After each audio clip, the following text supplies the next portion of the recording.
Margaret Kenyatta amongst women honored ahead of International Women's Day.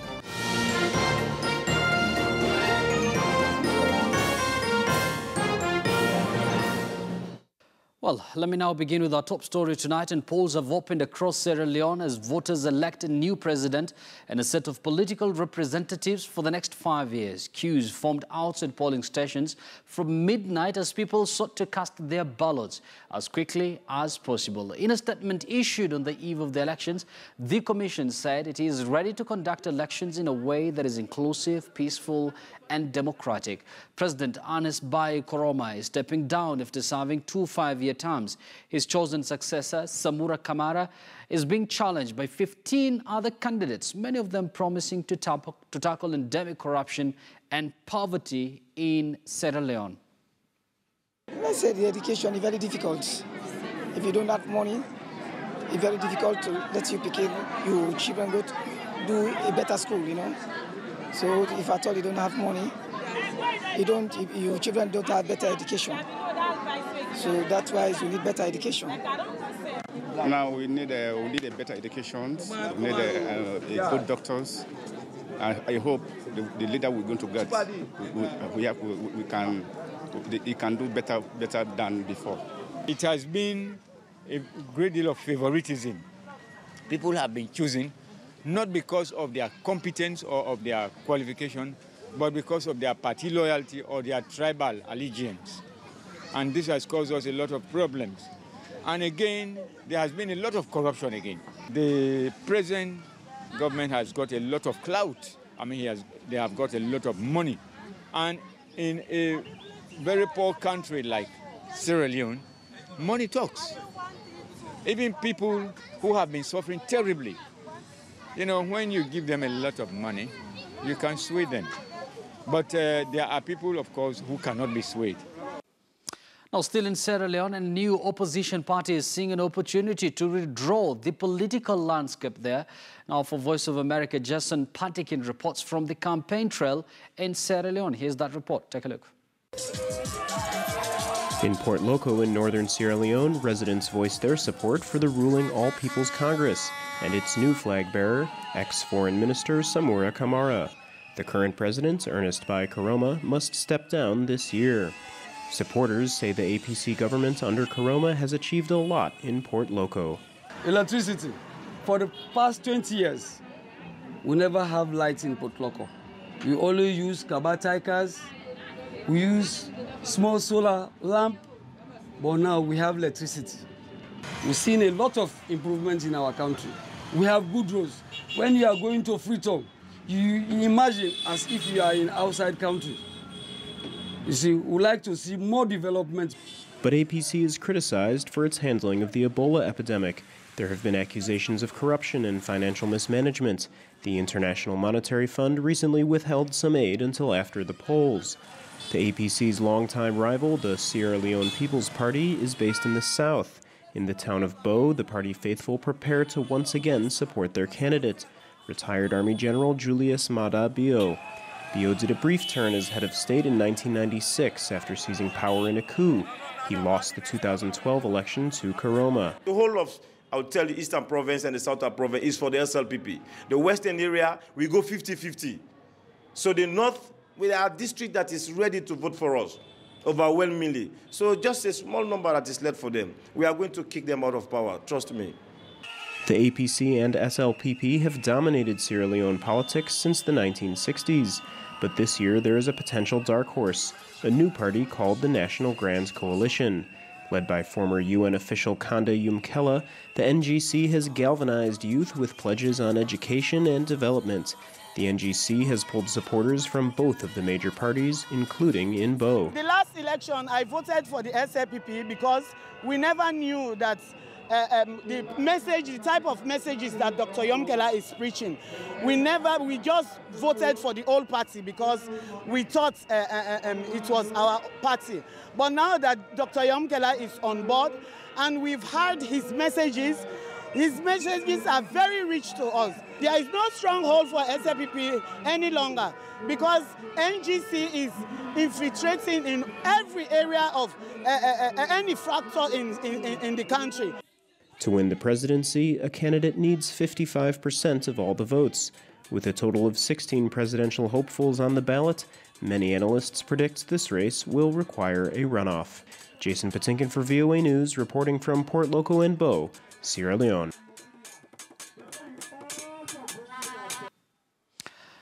Now, United States Secretary of State Rex Tillerson has embarked on a 7-day, 4-nation tour of Africa, starting with Ethiopia. In a bid to strengthen ties with Africa, Tillerson will also meet with leaders also in Chad, Djibouti, Kenya and Nigeria. Here's that report. In a policy speech near Washington Tuesday, U.S. Secretary of State Rex Tillerson touted Africa as a key factor in global security. To understand where the world is going, one must understand that Africa is a significant part of the future. It's a change of tone from the vulgar term reportedly used by U.S. President Donald Trump to describe African countries in January. With his first stop in Ethiopia, where businesses and roads have been closed in anti-government protests, Tillerson becomes the highest-ranking U.S. official to set foot on the continent. Ahead of the trip, Tillerson stressed security is a top priority for the United States. Terrorism knows no borders. In the Sahel and the Lake Chad Basin, Boko Haram, ISIS West Africa, Al-Qaeda in the Maghreb, and other groups are adaptable. They're resilient and capable of launching attacks throughout the area. Regional cooperation is crucial to disrupting those attacks and denying them the capability to plan and carry them out in the future. The U.S. has about 6,000 troops in Africa. Washington lawmakers say the security challenges in Africa can have a direct impact on the United States. A concern is that the terrorist threat in and from Africa will grow as ISIS is pushed out of Iraq and Syria. Tillerson's visit comes amid criticism that the Trump administration has been neglecting Africa. This is a great opportunity for him to underscore the long-standing relationship that the United States has with Africa, a relationship that should be valued and nurtured. Hours before heading to the continent, Tillerson announced a $533 million donation in new aid for several African nations. As Tillerson's visit comes more than a year after President Trump entered office, all eyes are on the secretary in a region still assessing Trump's agenda for Africa. Jesus Samelni, VOA News, Washington. Now, South Africa grapples with the world's worst listeria outbreak. It is small stores which are taking a financial hit as consumers fear for their lives. Now, on Cincy Fun Foods' popular quarter sandwich, a hollowed-out quarter loaf of bread filled with spicy mango, fries and sausage-type product known as polony, has to undergo a makeover after health authorities there traced the listeria outbreak to a polony factory. Polony is a meat product made by Tiger's Enterprise Food, South Africa's biggest food farm. The manager at Cincy Fun Food, Thabang Matomela, says we'll have to change his business strategy to accommodate the fear and panic by diversifying the ingredients used to make his quarters. However, he was worried that his prices will have to increase. South African Health Minister Aaron Motsoaledi said the source of the disease, which has killed 180 people since December last year, was found after preschool children fell ill after eating polony products. We have to change our game. Now, the problem that we're going to have is affordability. Don't forget French and Vienna's are the cheapest things that you can get, even all of this, whether scarf tea, everything, whether it's lunch, that's the cheapest. But now, if we have to reinvent the god and have a prego steak or have even fish on it, although we did have it, which means the price is going to go a bit high. Now, who's going to afford it again? It's going to affect our business model, and it's going to afford even our profit, because we don't expect to have as much people as we do have, because now the cost is going to go up, yeah. And still in South Africa, South African court remanded in custody a man and a woman accused of abducting an elderly British couple in a case with suspected links to the so-called Islamic State. Fatima Patel and Safidin Aslam Del Vecchio are alleged to have snatched British holidaymakers, that is Rod, who is 73 years old, and Rachel Saunders, who is 63. Both are botanists in KwaZulu-Natal province last month.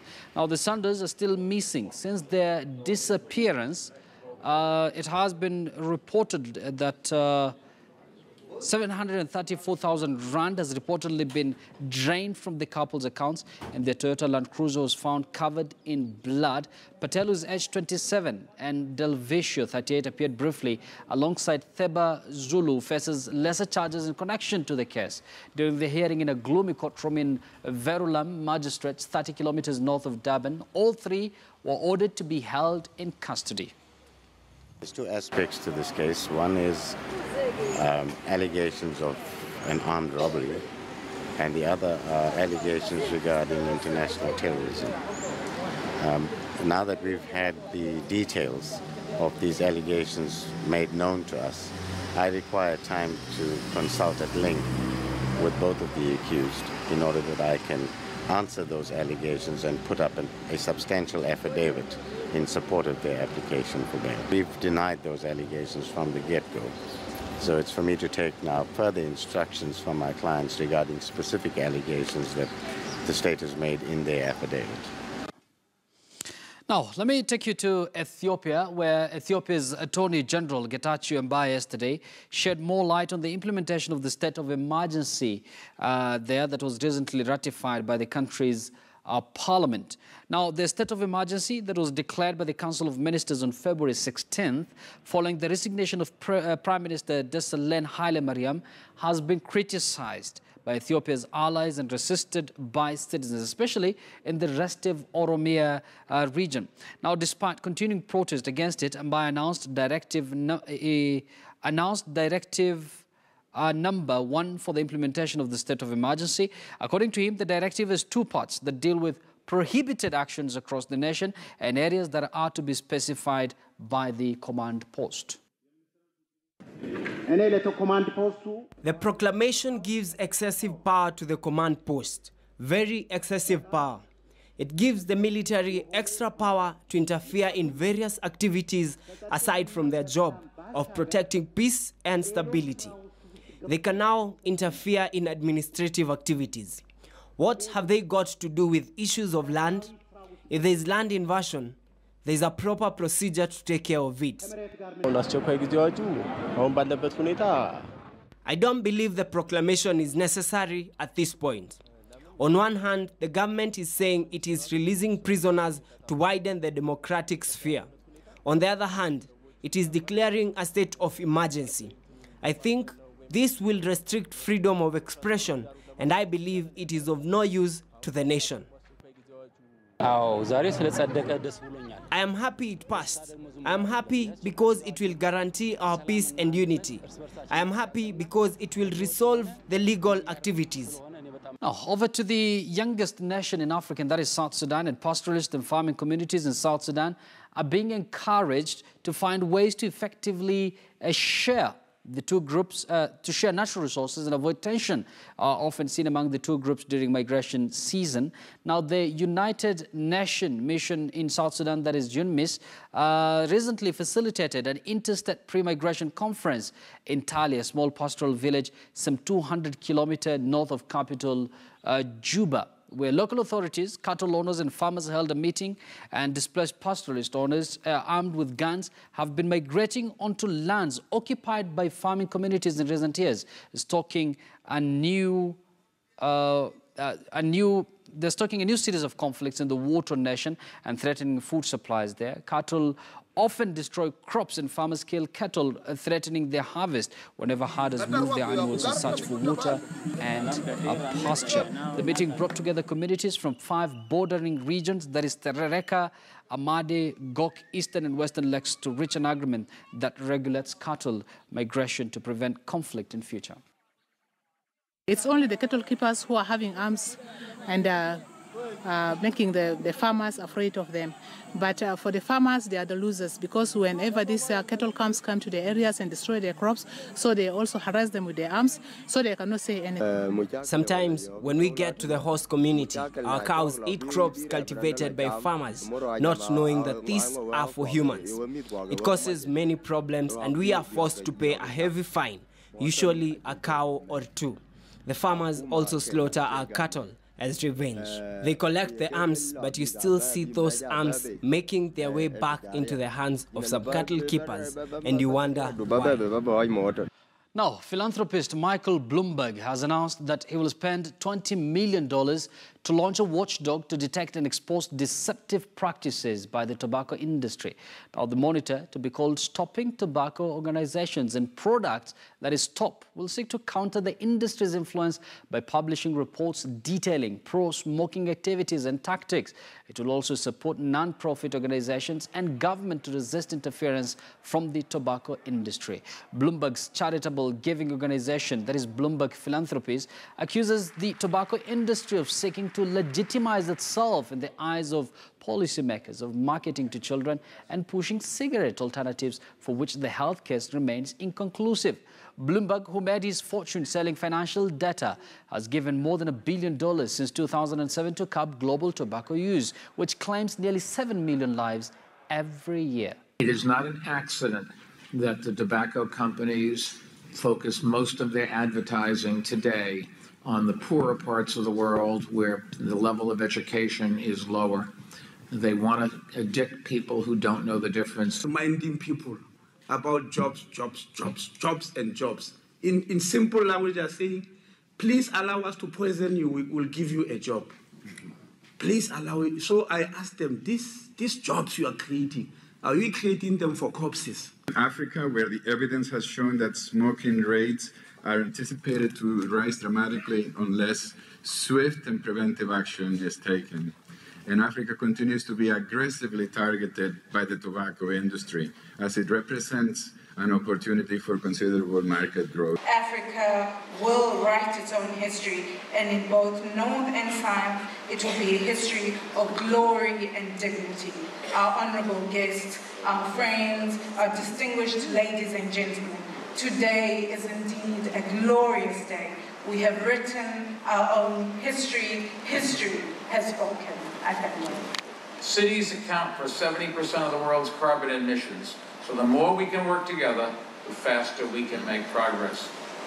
Now, tobacco is a powerful example of the importance of global cooperation. Now, the Morning Stars is an all-girls refugee football team based in Lusenda, that is DR Congo's largest refugee camp. The players have found a way to hone their skills playing soccer at the camp as they try to rebuild their lives after escaping conflict at home. Now, the girls meet during their free time to practice and play friendlies, even though they have no proper infrastructure for the sport. Lusenda is the largest refugee camp in the country with a population of about 30,000 people. Emerence is a 16-year-old Burundian refugee who captains an all-girl football team at the Lusenda refugee camp, now in the Democratic Republic of Congo. Her teammates call her Neymar after the Brazilian soccer star. Today is a special day. Emerence and her family moved here in 2015, escaping political conflict at a home that is in Burundi at the time. Najisikia vizuri nikishafunga goli na pia na wenzangu tunafurahia kwa wote kwa sababu tumefunga bao. Tunasahau kama tuko wa refugee, juu tukicheza tunasikia furaha nyingi, kwa sababu tuko nje tu. Si wengine ndoto yetu tunataka tuende tucheze, tunasikia wengine wakimbizi wanaenda cheza muje Olympique.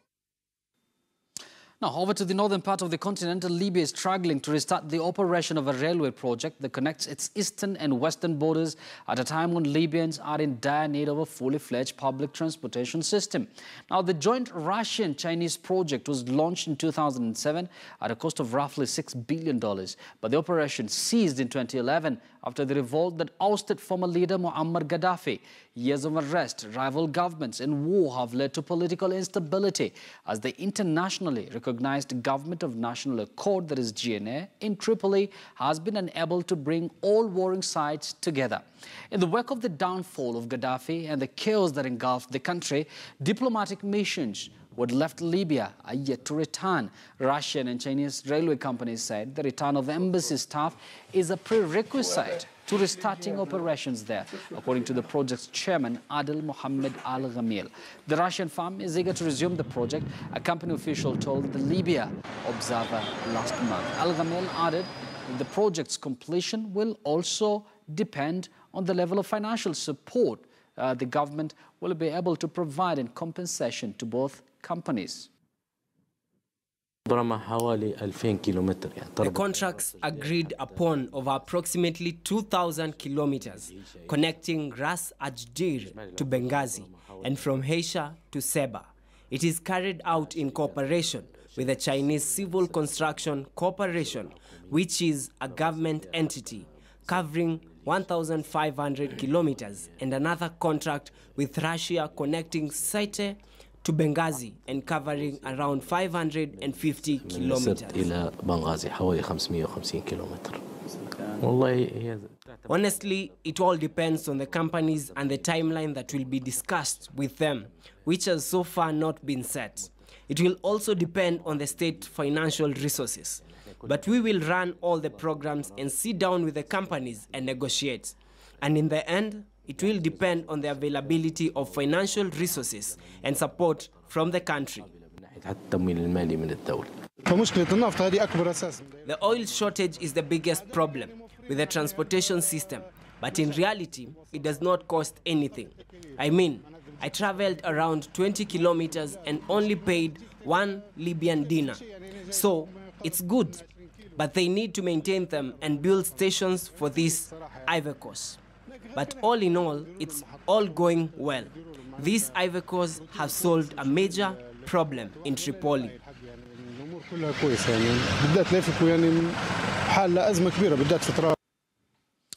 Now, tonight, we continue with our moving series of portraits of women working in male-dominated professions. Now, tonight, Anastasia Wainaina is a single mother of 3. She is 34 years old and has been a matatu bus driver since the year 2005 on one of Nairobi's most densely populated routes in Kasarani. She is one of only a handful of women drivers who are shattering an old stereotype to join the matatu crew, widely regarded as renegades, as sexist, as well as reckless.